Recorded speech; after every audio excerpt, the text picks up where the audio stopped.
I'm Harold Ford, honored to be co-chair of Broadband for America. We were on Capitol Hill today in the beautiful Visitor Center on the Senate side, meeting with policymakers and staff for some of the congressmen and senators, not only those with large concentrations of internet and broadband companies, but those who benefit largely from this massive private investment.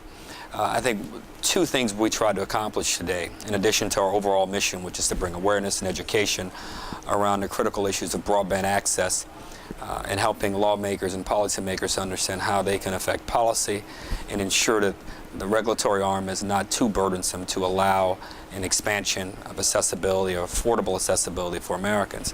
The first is bringing the facts to this argument and to these sets of issues. The number of jobs that are created as a result of the internet, some 3 million jobs supported directly by the internet. When you throw in the entire high-tech industry or consider it as a whole, almost 6 million jobs.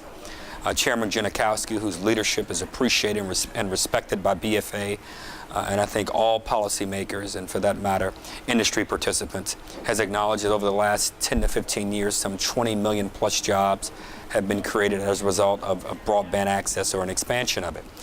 The last 10 years, broadband companies and certainly participants have invested more than $500 billion in private capital in the internet ecosystem. And for that to continue, which leads us to the second point, the policies have to be right.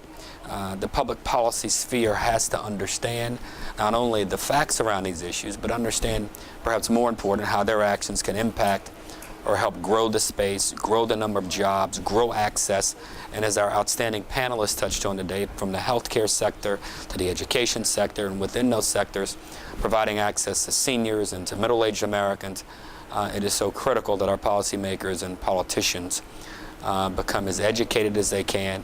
And in my estimation, understanding this is not Democrat, this is not Republican, it's not conservative or liberal. It's about keeping America competitive, about allowing America to continue to lead the innovation curve, and allowing us to create jobs going forward.